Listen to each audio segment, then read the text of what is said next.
Gracias te damos, Señor, por tu palabra, por este tiempo, por,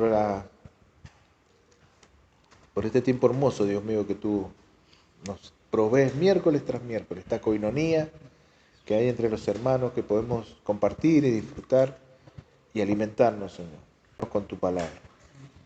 Te pedimos en el nombre de Jesús que toda, Señor, toda carga, toda situación que nos aparte de tu palabra, Señor, tú tomes dominio y control de esas cosas, que tú, Señor, pongas en nuestro corazón el sentir, Señor, de prestar atención a tu palabra y de poder entenderla, comprenderla y llevarla, Señor, a nuestro corazón para practicarla.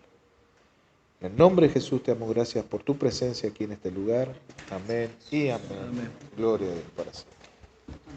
Amén. Bueno, ¿qué se acuerdan del miércoles pasado? Es recurrente que se oigan eso. Nosotros nos quedamos dormidos, ¿no? Todavía. Nos despertamos tarde.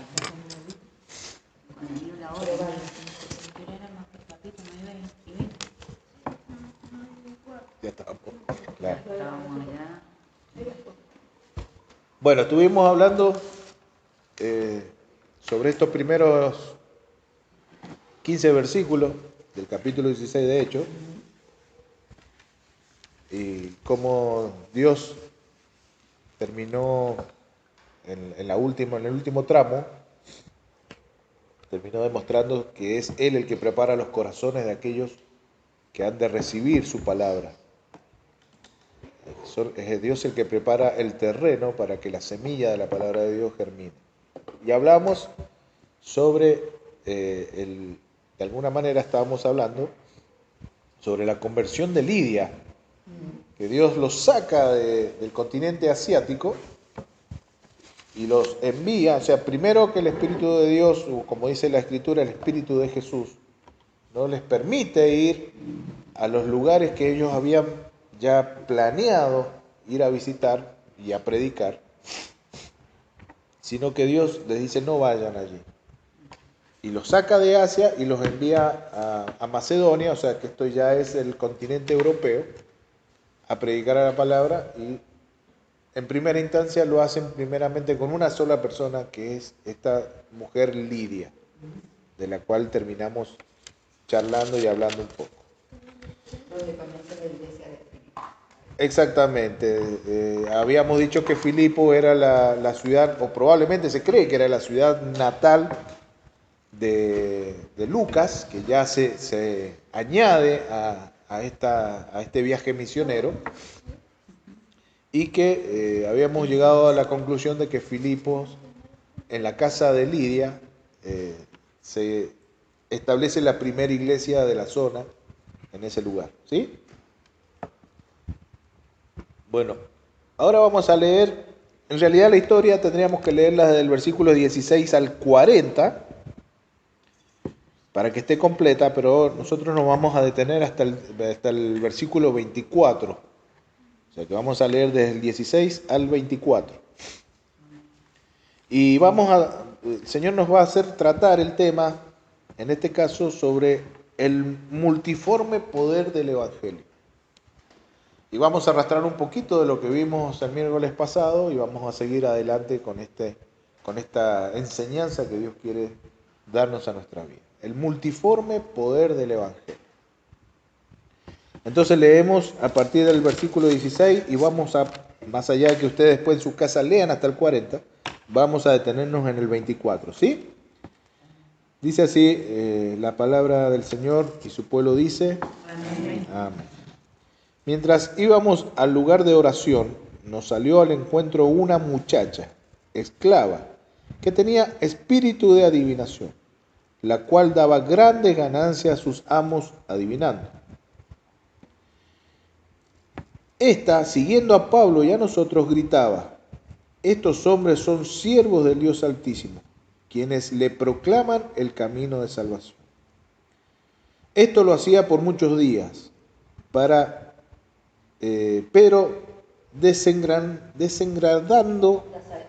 desagradando, ahí está, me salió.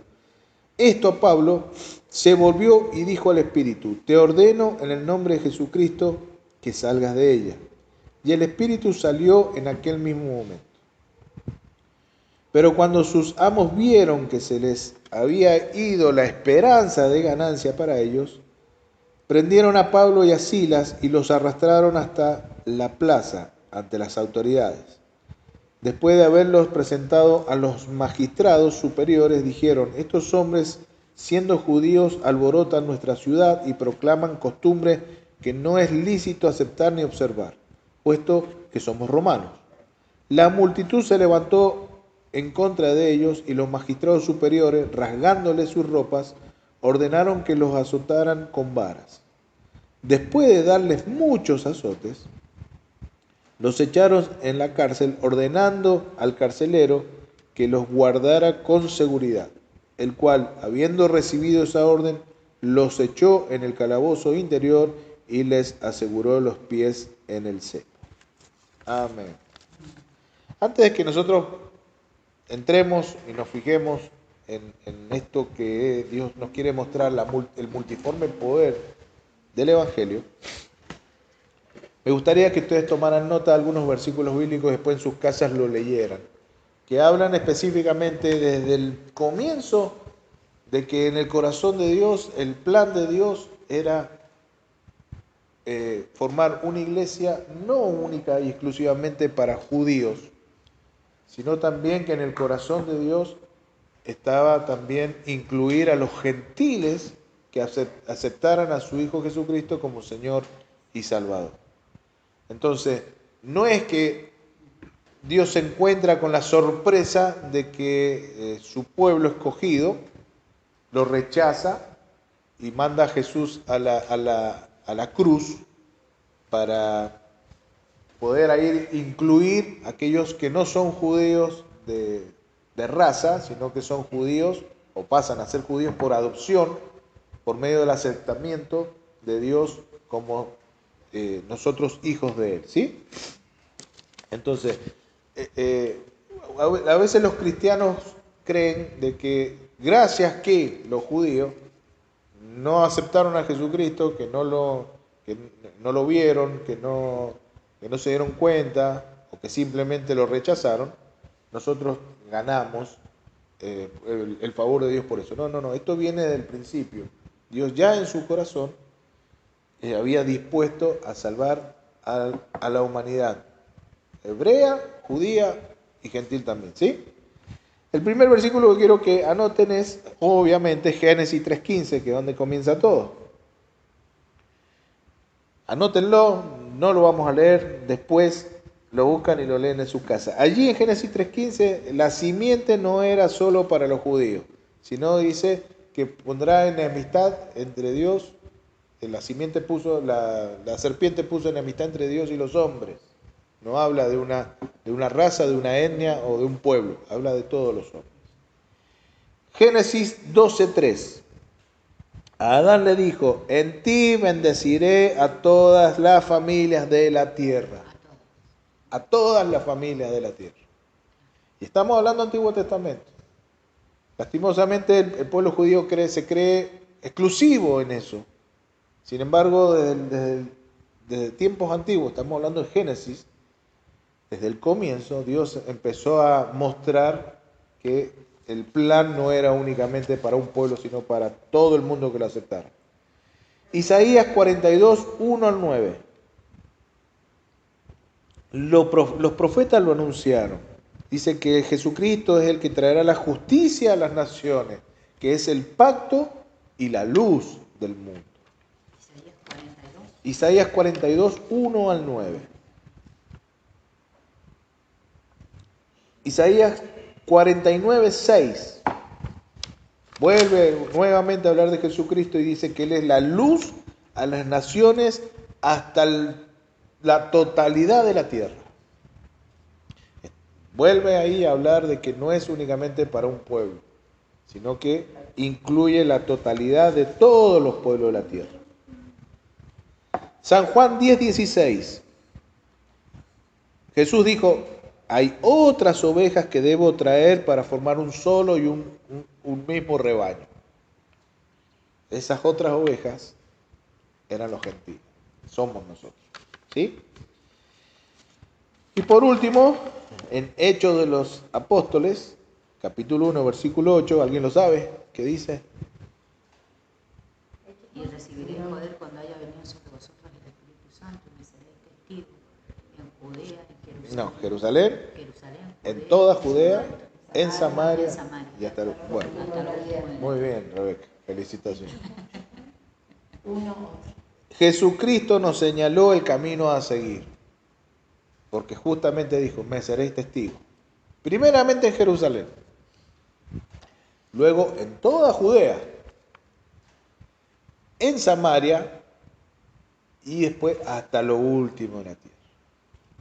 O sea, no, entonces ahí vemos de que realmente el plan de Dios no era dirigido a una nación, a una etnia o a un pueblo, sino que era dirigido a todo aquel que en él cree, le da la potestad de ser hechos hijos de Dios. Y el libro de los Hechos expone la obra que Jesucristo siguió realizando después de este evento de Hechos 1:8, al ir subiendo y ascendiendo al cielo, por el poder del Espíritu Santo por medio de los apóstoles. Esta es la función de Hechos de los Apóstoles, exponer claramente la obra que Jesucristo, que nuestro Señor Salvador Jesucristo siguió realizando por medio del Espíritu de Dios a través de los apóstoles. ¿Sí? Bueno, el Espíritu Santo por medio del doctor Lucas, del escritor Lucas, expone estas verdades. Y en este caso en particular vamos a ver 3 conversiones de 3 personas totalmente diferentes, totalmente distintas, y cómo realmente actúa este poder del Espíritu de Dios a través del Evangelio. La multiforme poder del Espíritu de Dios en el Evangelio. Hemos visto el miércoles pasado la conversión de Lidia, ya vimos que Dios los envía por medio de una visión. En la visión ellos registran a un hombre que pedía ayuda, y se encuentran después con que en la región no habían sinagoga, no habían prácticamente judíos, y terminan predicándole a un grupo de mujeres, en donde la única que dice la Escritura que Dios abre el corazón es sobre Lidia. Ahí vemos que Dios tiene el control también aún de las personas que han de recibir el Evangelio. Entonces vemos la conversión de esta mujer Lidia, una mujer... Buenos días. Buen día, adelante, bienvenida.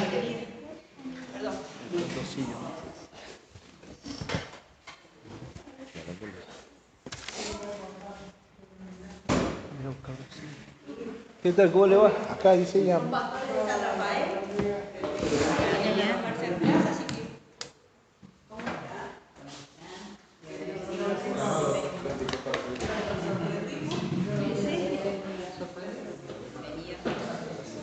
Bienvenidos.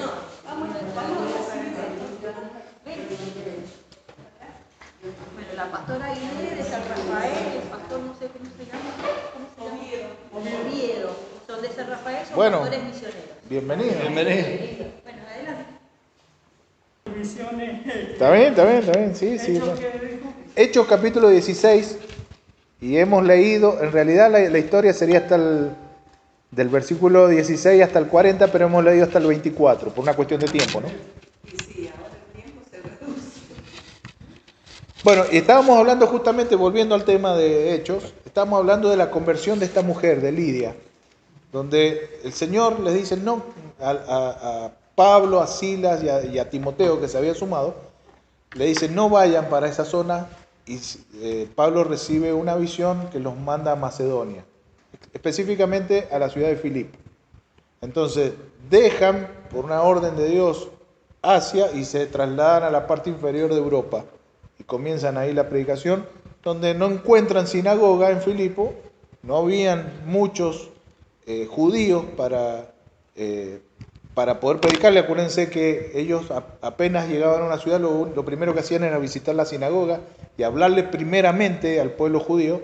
Aquí no encuentran, pero sí encuentran a la ribera de un río a unas mujeres que estaban ahí en una posición probablemente de oración, no sabemos si a dioses ajenos o cómo era, pero sí ellos aprovechan y predican ahí, en donde justamente dice la palabra de Dios que Dios abre el corazón para recibir el mensaje de Lidia, y Lidia es allí convertida al Señor. A pesar de que era una mujer temerosa de Dios, o sea, que tenía un conocimiento sobre el Mesías, no era convertida.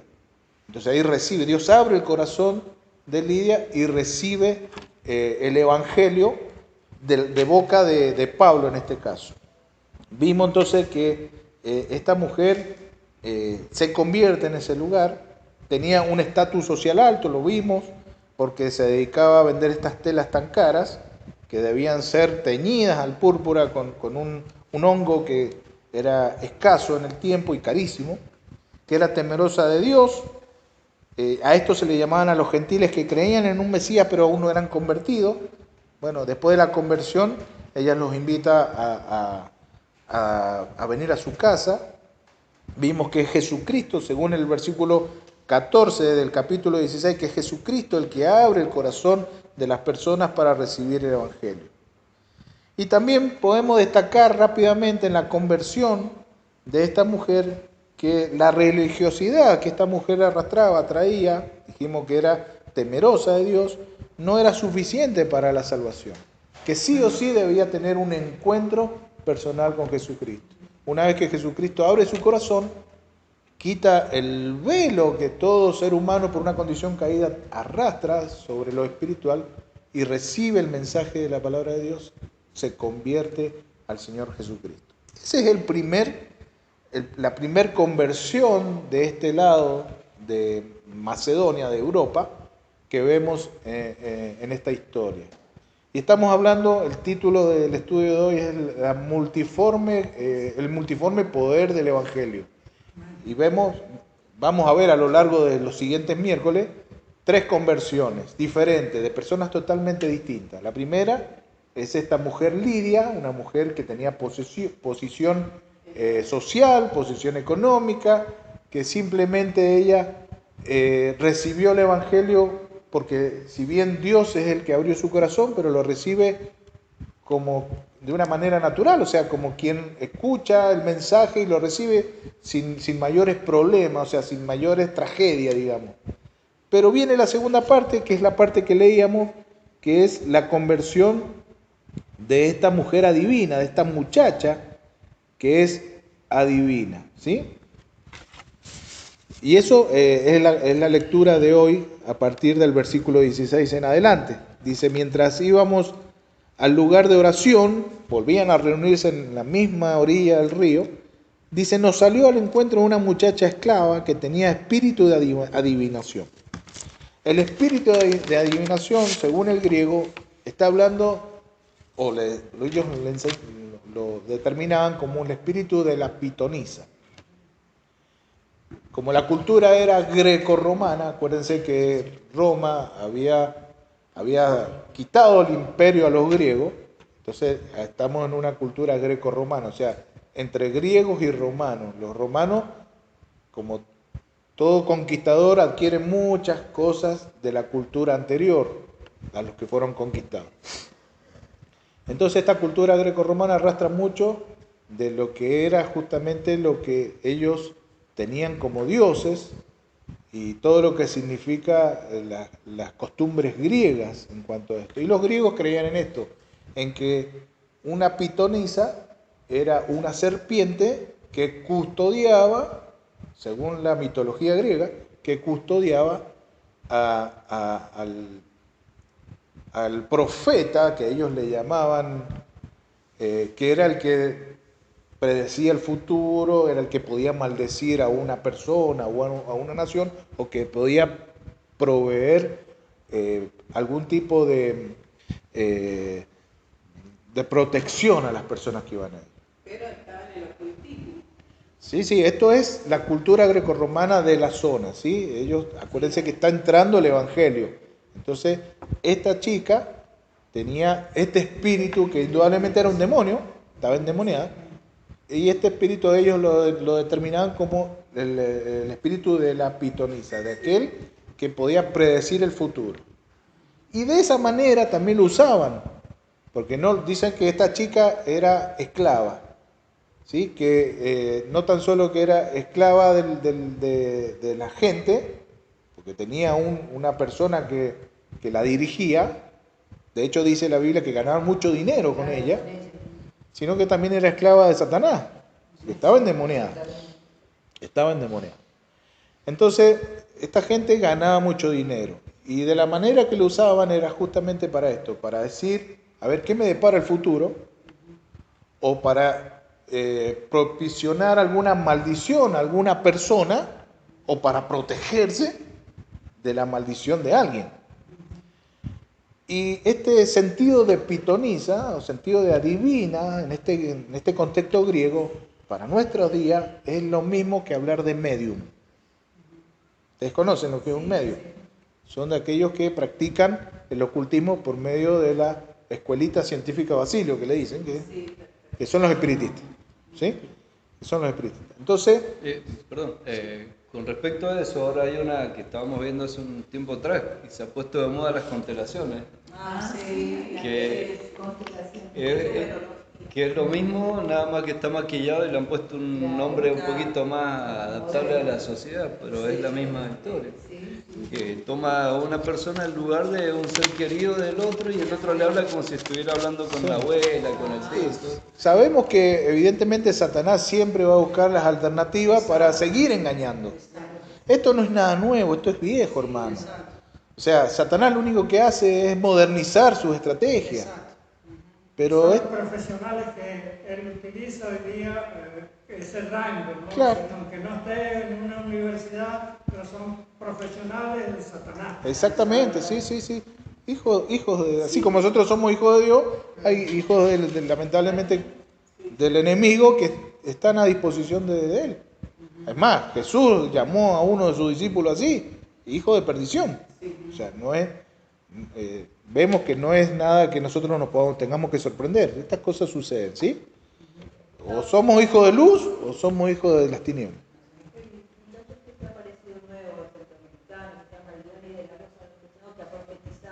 Sí.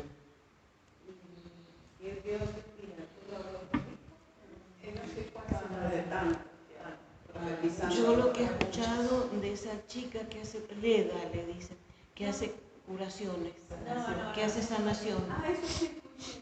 No.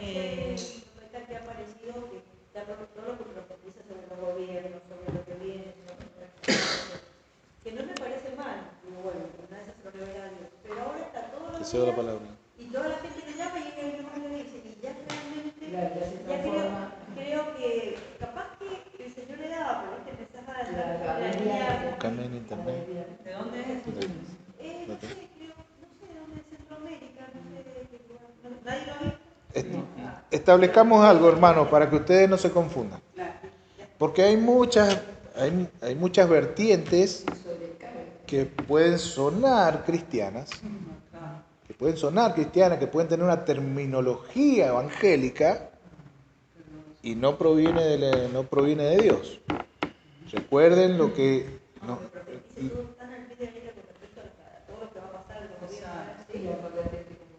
Y acá estamos viendo un ejemplo, Mari, estamos viendo un ejemplo que está justamente acá en el verso 16, cuando dice que nos encontramos con una joven esclava que estaba poseída por un demonio, era divina, que ganaba mucho dinero para sus amos, pero fíjense en el 17, dice, ella dice que gritaba, estos hombres son siervos del Dios Altísimo y han venido para decirles cómo ser salvos. Pero hay una trampa ahí. Uno ahí vería y diría, bueno, esta mujer está enviada por Dios. Fíjense, muy bueno lo que acaba de contar Marcelo, porque hay una trampa ahí, que nosotros vamos a descubrir hoy. ¿Por qué digo que es una trampa? Porque uno podría decir, bueno, pero ¿por qué se pone así Pablo que la reprende si está diciendo, la verdad? O sea, está diciendo... dice que se exaspera, Pablo, porque es como que ya... Sí, hay una traducción del griego que más bien, por la traducción del contexto, más bien Pablo no es que se exaspera ni que se molesta, sino que se angustia. Esa sería la palabra correcta de la definición de lo que le pasó a Pablo cuando la escuchó durante tantos días decir lo mismo. Le entra como una angustia. El discernimiento, sí, totalmente de acuerdo. Que falta en la iglesia. Esto es importante porque hay que saber distinguir la oveja Claro. Del cabrito. la Bueno. cobertura que se hace en el... Justamente de eso vamos a hablar. ¿Por qué? Porque yo escucho eso y leo eso y digo, bueno, Satanás está contribuyendo al Evangelio porque está diciendo, son siervos del Dios Altísimo y vienen a mostrar el camino de la salvación.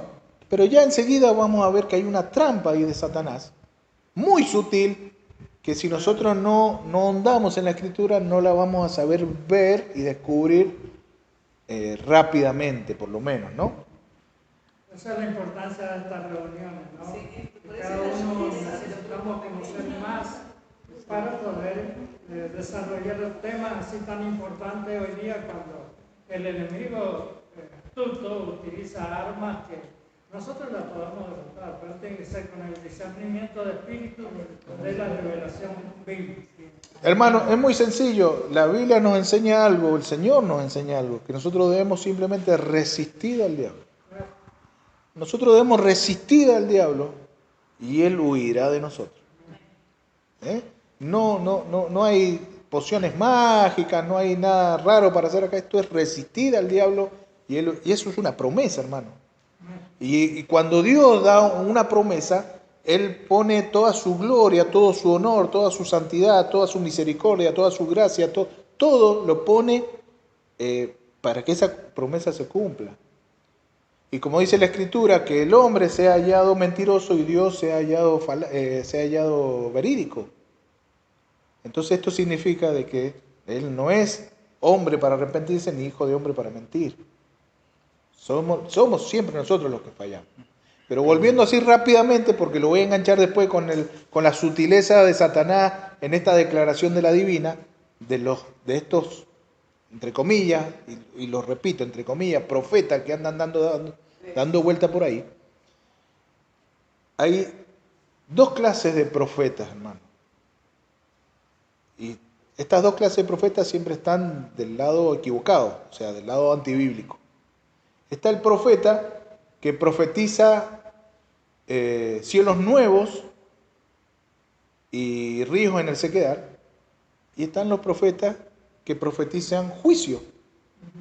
Fíjense, vean el lineamiento de uno de estos profetas y cuál es, a ver, para qué lado, si no, este es el año de la prosperidad, este es el año de la misericordia. Y después está el otro que dice, porque vendrán terremotos. Hermano, sabemos que en 365 días algún terremoto va a haber en alguna parte del mundo.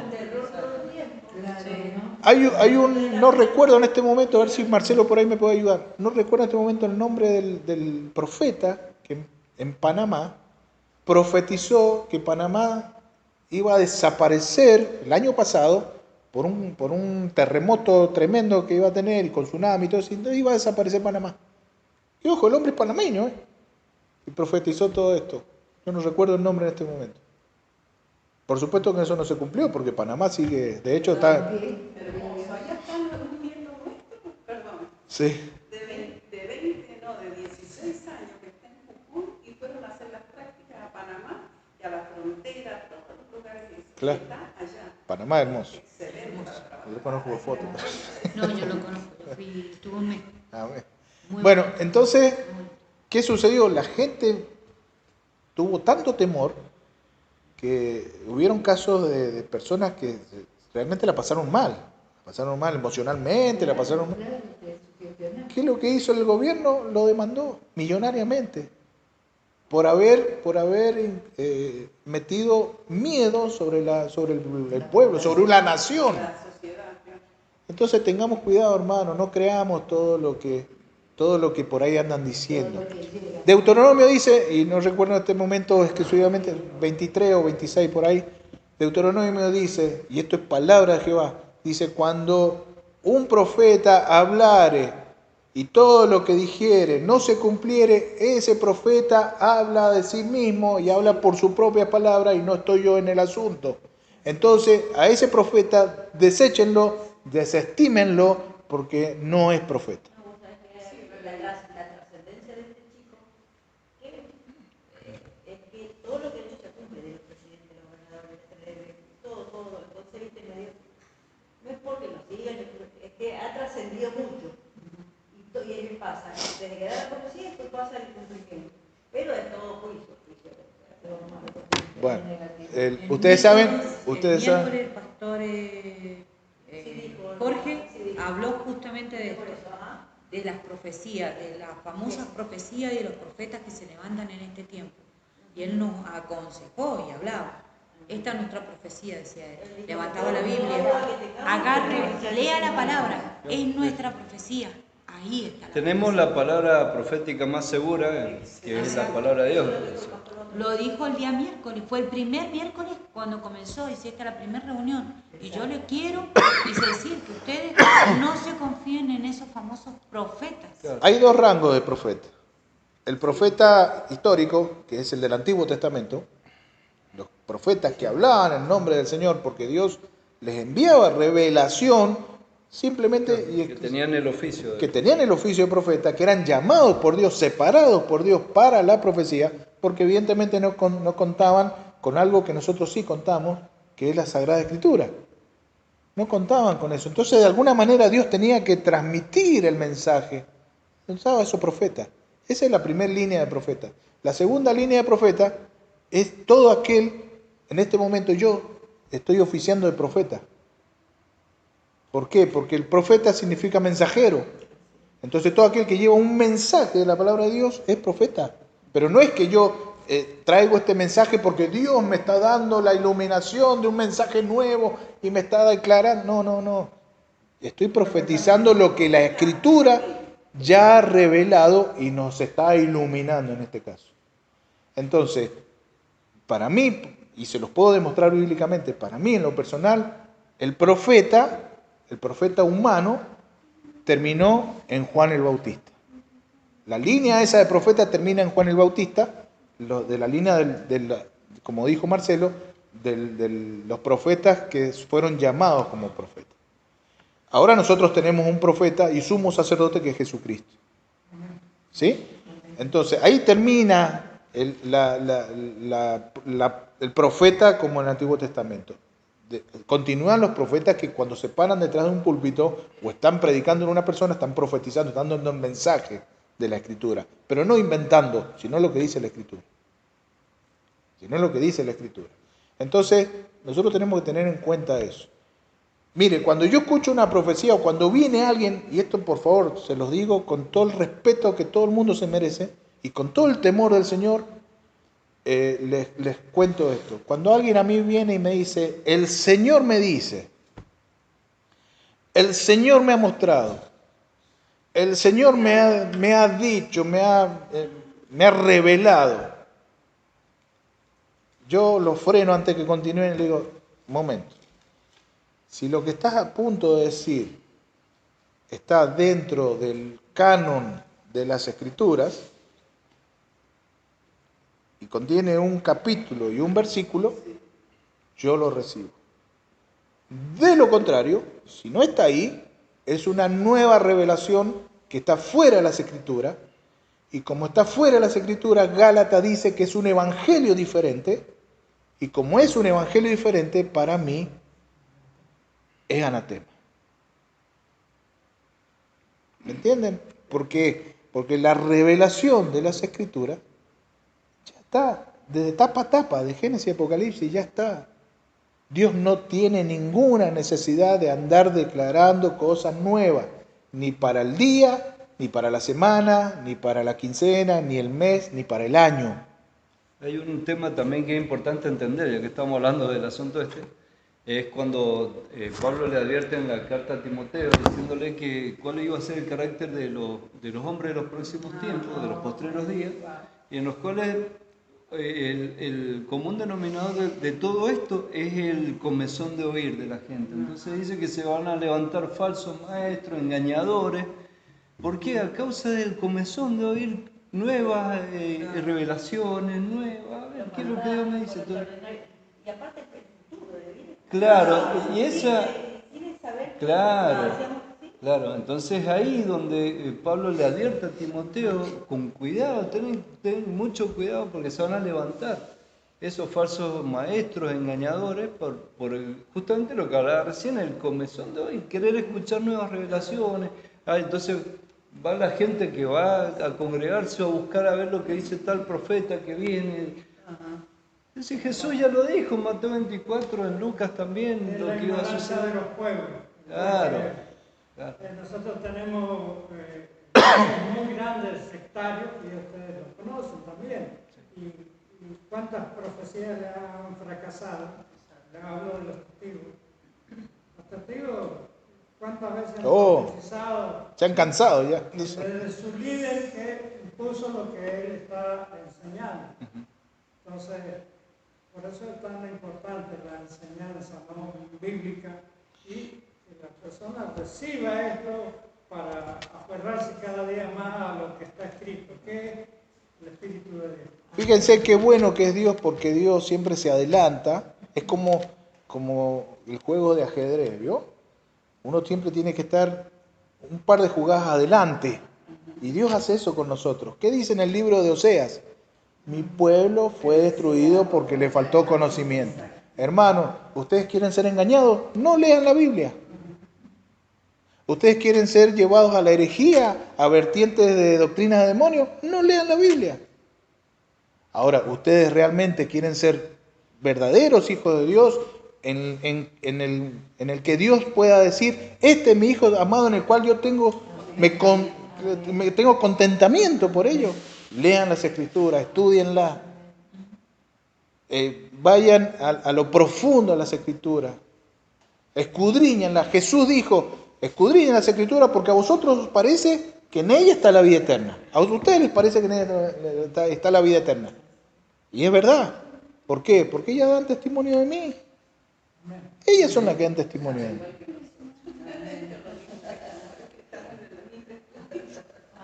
Sigamos adelante, hermanos. Mire, que hablando sobre esto, sobre las sutilezas de Satanás, fíjense, recuerda lo que pasó algunos capítulos atrás, por allá por el capítulo 13, con Bar Jesús. ¿Se acuerdan quién era Bar Jesús? Aquel que impedía, que también era un brujo, impedía, y que también Pablo lo reprendió y quedó ciego y todo eso. Bueno, ahí Satanás se interpone en el Evangelio. Y en este caso fue violentamente con el movimiento de Bar Jesús. Porque a toda costa quería impedir que el Evangelio sea predicado a Sergio Paulo. Sergio Paulo, el procónsul. Ahora, en este caso vamos a ver que también vuelve a interponerse al Evangelio y lo hace de una manera sutil, porque Satanás no le funciona una estrategia, busca otra. Si no funciona de una forma violenta, busca la sutileza. Y nos vamos a detener y leamos el versículo 17, dice, hablando de la divina, siguiendo a Pablo y a nosotros, gritaba, estos hombres son siervos de Dios Altísimo, quienes le proclaman el camino de salvación. Esto lo hacía por muchos días, pero desagradando o angustiando a Pablo, se volvió y dijo al Espíritu, te ordeno en el nombre de Jesucristo que salgas de ella. Como decíamos recién, esto pareciera como que realmente el enemigo estaba contribuyendo al Evangelio, pero realmente era una trampa. Volvamos a la sociedad que estaba en ese momento, que había en ese momento, una sociedad grecorromana, ¿sí? Griegos mezclados con romanos. Tenían un montón de dioses y creían un montón de cosas. Decir en ese tiempo, siervo del Dios Altísimo, para las personas de la época, ellos entendían que era un Dios superior a toda la vertiente de dioses que ellos tenían y creían. O sea que realmente había venido un Dios diferente, un Dios con más poder porque era altísimo, era superior. Porque acá no menciona en ningún momento el nombre de Jehová ni de Jesucristo. ¿Se dieron cuenta de eso? Porque dice, este es siervo del Dios Altísimo. Y yo puedo llamarle a Satanás Dios Altísimo si yo sigo a Satanás. Para mí puede ser Satanás, para mí puede ser Moloch, puede ser cualquier Dios ajeno delante de Dios. No dan nombre. Entonces, decir esto realmente estaba poniendo una trampa para que en las mentes de las personas grecorromanas de de esa época entendiera de que, ojo, no es el Dios que ellos realmente vienen a predicar, sino que es un Dios más superior, pero uno que tienen que agregar a la lista. Y cuando dice que les va a mostrar el camino a la salvación, recuerden que sobre todo la línea griega, ellos buscaban siempre por medio del entendimiento, del conocimiento y la sabiduría humana, buscaban el camino de la salvación. Entonces esto también era una trampa, porque dice, bueno, si ustedes buscan por ese lado de la idolatría, a este nuevo Dios Altísimo al que van a agregar a la lista, van a encontrar la salvación. Pero no está hablando realmente ni de Dios Padre ni de Jesucristo. Estaba hablando, en realidad lo que estaba tratando de hacer Satanás era vincular el ocultismo que ese demonio ejercía en la zona con el Evangelio. Estaba tratando de poner al mismo nivel. Le estaba diciendo indirectamente a la gente, vieron que yo sé que no tan solo soy un adivino, sino que lo que está sucediendo es más de lo mismo, más de lo que yo hago. Entonces estamos poniendo digamos, la santidad y la sabiduría de Dios y toda la soberanía de Dios al mismo nivel del ocultismo. Entonces ahí está la trampa. Por eso, después de varios días, evidentemente viene el Espíritu de Dios con este discernimiento sobre Pablo y Pablo reprende. Que muchos se preguntaban, pero a ver, ¿qué les molestaba a Pablo? No, era esta trampa. Era la trampa así del enemigo que, como en el caso de Bar Jesús, se quiso meter en para impedir o para tergiversar el diseño de Dios en cuanto a la predicación del Evangelio. Y a normalizar, a decir, bueno, lo que yo hago, el ocultismo que yo hago es lo mismo que lo que van a presentar estos siervos de Dios. ¿Sí? Entonces tengamos cuidado con eso. Satanás no cambió, él mismo no cambia, sino que cambia la estrategia que usa. Evidentemente, ante el avance del Evangelio, no sorprende esto a Pablo, sí lo angustia. Por eso Pablo toma en el nombre de Jesús la autoridad y lo echa fuera. Y ahí está la salvedad de Pablo, porque él deja claro bajo el nombre de quién hizo esto. Y ahí rompe el paradigma de decir, de lo que quiso mostrar el enemigo, que el ocultismo y Dios es lo mismo. Porque él dijo, en el nombre de Jesús, ahí está dándole nombre al que tiene poder. En el nombre de Jesús, yo te echo fuera. Entonces ahí demuestra de que no era lo mismo el ocultismo con lo que ellos venían proclamando. Y sobre todo que la manifestación visual de que la persona es liberada del enemigo demuestra la veracidad del mensaje. Recuerden ustedes que siempre que hay un milagro, de parte de Dios en la soberanía de Dios, es por dos motivos. Primero, para demostrar que el mensaje que se está predicando es real, y para demostrar que el mensajero que lo está llevando es, digamos, enviado por él. Por eso Jesús hizo tanto milagro, porque conformaba esto. Él hacía milagros para que el milagro siguiera a sus obras. Entonces todos dijeron, sí, realmente este proviene de Dios, porque si no estuviera Dios con él no podría hacer milagros. ¿Sí? Entonces esa visión, eso que ellos ven, la manifestación de que la mujer es liberada del demonio, demuestra de que no era como Satanás decía, que era lo mismo, que era más de lo mismo, sino que hay un nombre sobre todo nombre, y él dijo, en el nombre de Jesucristo yo te ordeno.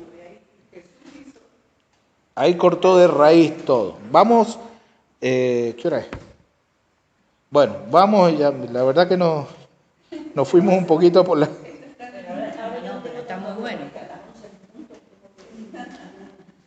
Bueno, les quiero leer, voy a saltar medio, pero les quiero leer algo que realmente... Claro, eso es para la próxima miércoles. ¿Ah? Está muy bueno el tema, no lo cortes mucho. Está muy bueno.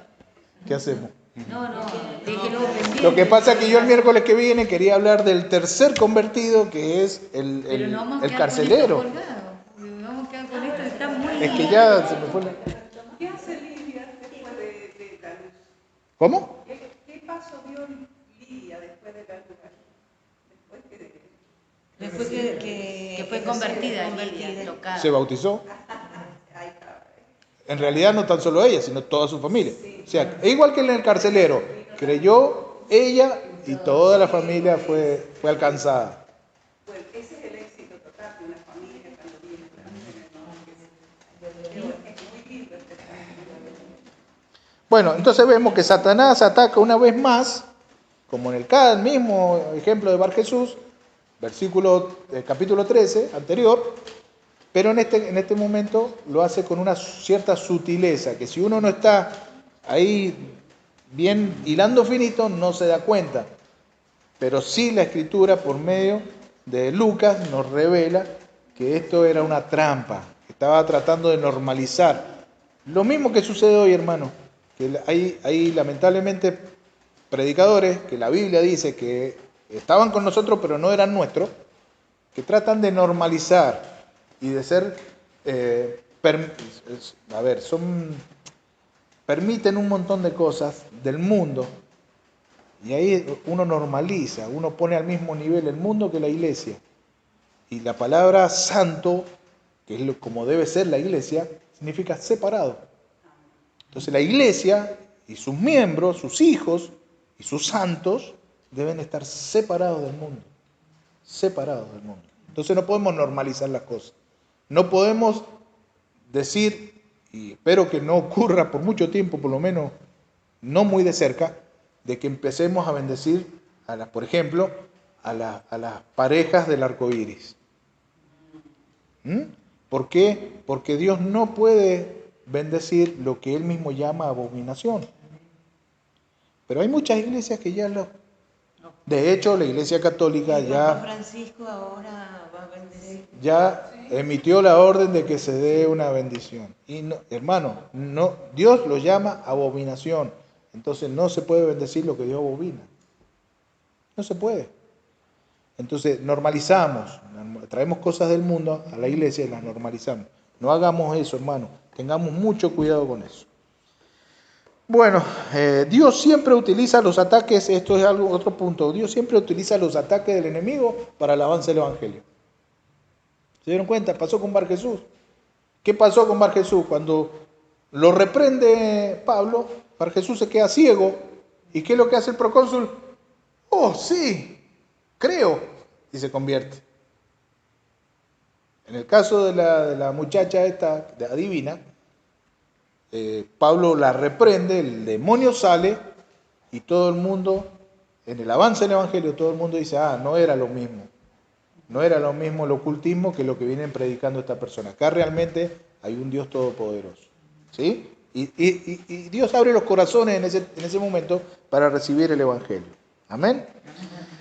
Bueno, quiso asociar el Evangelio, eso ya lo dijimos, quiso asociar el Evangelio con las prácticas de adivinación. Esto lo hizo Satanás por fuera de su palabra.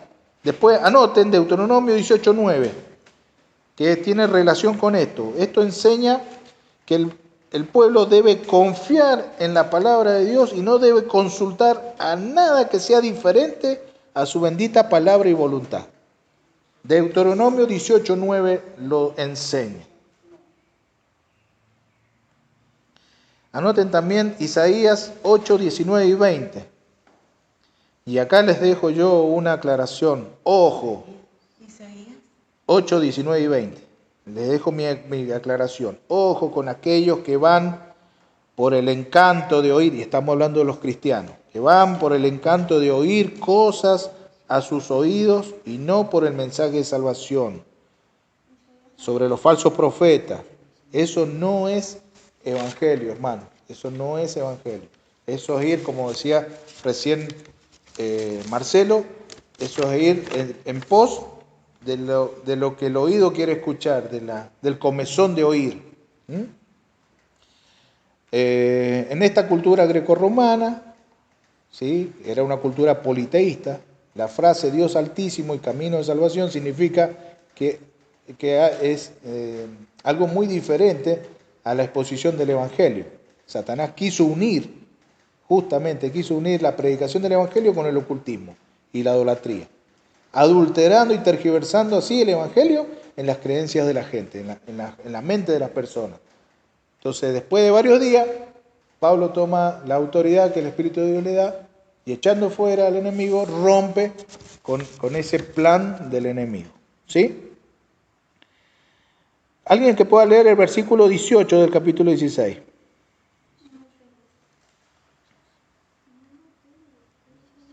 ¿Alguien lo tiene por ahí? ¿Que lo pueda leer? Y esto lo hacía por muchos días, más desagradando a Pablo, este se volvió y dijo al Espíritu: te mando en el nombre de Jesucristo que salgas de ella, y salió en aquella misma hora. Bueno, ahí está lo que dijimos recién. Pablo le da nombre al poder que opera o que operó en esa muchacha para ser liberada. En el nombre de Jesucristo. Recuerde lo que profetizó el profeta Isaías 700 años antes de que Jesucristo naciera, que era que él iba a ser llamado admirable consejero, Dios fuerte, príncipe de paz, Padre eterno, y que toda autoridad será puesta sobre su hombro. Y esto es parecido a cuando nosotros leemos en Isaías que dice que por sus llagas nosotros somos curados. No dice por sus llagas, dice por su llaga. Una sola llaga en el cuerpo de Jesús es suficiente para curarnos. Bueno, en este caso es lo mismo. Y puso toda autoridad sobre su hombro, no sobre sus hombros, sobre su hombro. En un solo hombro de Jesucristo tiene toda la autoridad que nosotros necesitamos y que Él obtuvo por medio de su sacrificio para regir sobre y reinar sobre todo el universo. ¿Sí? Bueno, hay teólogos que concluyen que la chica esta, más allá de que no lo dice la historia cuando lo leemos, pero hay muchos teólogos que concluyen que la muchacha, después de ser liberada del demonio, se convierte. Indudablemente se convierte a Cristo. La Biblia nos enseña de que cuando un demonio sale, viene el Espíritu de Dios y limpia la casa y la ordena. Y cuando la chica se convierte, el Espíritu de Dios habita y no puede volverse el enemigo. ¿Sí? De hecho, en la versión que yo leí, esta porción de las Escrituras, que es la Nueva Biblia de las Américas, el título dice Conversión de la muchacha divina.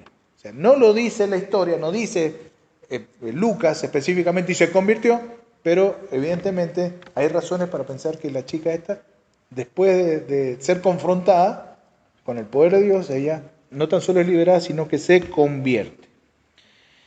La muchacha era doblemente esclava, muy distinto a Lidia. Lidia, como dijimos, vino en la mansedad, en la mansedumbre, en un mensaje tranquilo. Sin embargo, además ella ya era temerosa de Dios, era religiosa, tenía posición social, tenía dinero. Y vemos el contraste con la chica que ni siquiera nombre le ponen, sino de la chica divina. Que significa de que la posición social de ella era muy diferente. De hecho, era esclava del ser humano, del régimen, esclava de la sociedad y también era esclava de Satanás. Entonces era esclava. Y cuando se encuentra con el Evangelio, no se encuentra como Lidia, que escuchó a la orilla de un río, en oración, la predicación del Evangelio y Dios abre su corazón, sino que ella se topa directamente con el poder de Dios. Cuando es enfrentada con el poder de Dios, cuando Pablo la reprende. Entonces, fíjense el contraste de esto, por eso es el multifacético poder del Evangelio. Por un lado puede ser tranquilo, y puede ser que nos convirtamos por un mensaje común y tranquilo, y por otro lado puede ser que nos topemos con el poder de Dios, como le pasó a la divina, o como le pasó también al apóstol Pablo cuando camino a Damasco se encuentra con Jesucristo, y Jesucristo le dice, ¿por qué me persigues? Jesucristo ya hacía más de 3 años que había ascendido a los cielos. Y sin embargo, cuando se presenta, le dice, Pablo, ¿por qué me persigues? Porque nos estaba persiguiendo a nosotros, su iglesia. Lo estaban persiguiendo a él. ¿Sí? La muchacha era doblemente esclava del ser humano, de la sociedad, del enemigo. Y acá viene lo que yo quería compartir sobre un teólogo contemporáneo, se llama Tony Mérida, y él expresa lo siguiente con respecto a este contraste de estas dos conversiones. Dice, Lidia, y es textual lo que este comentarista expone, dice, Lidia era rica y miembro de una comunidad de alto nivel. La esclava era pobre y explotada y abusada. Lidia era religiosa y moral, que llega tranquila a la fe por medio del mensaje evangelístico. La esclava estaba rota y atormentada, que es transformada a través de un dramático encuentro poderoso. Lidia le presentaron a Jesucristo como el Mesías. A la esclava tuvo que conocer a Jesucristo como el poderoso libertador. Dos mujeres tan diferentes que fueron llevadas a la fe en Jesucristo en un recordatorio que el Evangelio puede transformar a cualquier tipo de persona, de todo tipo de origen, en el poder que radica en el Espíritu Santo. El espíritu que estaba en esta maligna fue echado fuera. El mismo poder que abrió el corazón de Lidia es el mismo poder que operó en Jesús con esta chica. Este pasaje debería darnos las esperanzas. Si Jesucristo puede libertar a una pitonisa, puede romper las cadenas de cualquier persona y traerlas a sus pies. Termina señalando Mérida. ¿Sí? ¿Cuál es la conclusión de nosotros? Si ya los libero, dice, todos los que están esclavos en el poder del ocultismo, y no hablo únicamente de los que practican el espiritismo, el ocultismo sí, sino todo aquel que entra en el ocultismo porque cree a falsos profetas, falsos maestros, que sigue doctrinas que no son bíblicas. Eso también es entrar en el ocultismo, en la mentira de Satanás, que introduce a través de palabras que parecen que vienen de lo alto y no es así. ¿Sí? Estas personas que están bajo el poder del ocultismo no son ajenas a la gracia de Dios y son liberadas al toparse con ese gran poder en el día menos esperado, en el día menos pensado, y si realmente han sido escogidos. ¿Amén? Bueno, ustedes lo pidieron, yo se los entregué. Lo hice rápido, pero yo se los entregué. ¿Amén? Hermanos, oramos. Le voy a pedir al pastor, por favor, si nos puede guiar en la oración del final de este estudio. Padre, te damos gracias, Señor, porque Gracias. cada día nos podemos comprometer más contigo. Y, Señor, sabiendo que la bendición viene a través de tu palabra. Amén. El cual nos enseña, nos redarguye, Señor, y nos lleva por ese camino de andar de gloria en gloria. Gloria a Dios. Victoria. Señor, pero es un compromiso tan profundo que tú, Señor, te has dignado en este día de edificarnos como iglesia, Señor, para que en estos tiempos tan difíciles, Señor, donde la tecnología, todos los medios, Señor, tratan de superar aún el conocimiento de la verdad, nos distraen, Señor, y no buscamos donde la respuesta está para todo aquel que en él ha creído. Señor. Amén. En Jesucristo nuestro Señor y en tu palabra, la cual, Señor, es enseñada en el lugar correcto, Señor, allí donde son convocados, Señor, tus hijos, aquellos que están dispuestos a conocerte cada día más, Señor. Bendecimos tu siervo, Señor, Gracias. que ha expresado tu palabra, Señor, que quede grabada en nuestros corazones para ponerla por obra, Señor. Y cada día, Señor, podremos acercarnos más al conocimiento de tu palabra. Gracias. Te damos gracias, Señor, porque ha sido una mañana bendecida, Señor. Y gracias por los que han venido, Señor. Gracias por aquellos que no han podido venir, pero que están, Señor, en estos tiempos dispuestos, Señor, a hacer este tremendo esfuerzo, Señor, que nos lleva, Señor, a poder contemplar tu presencia en nuestras vidas.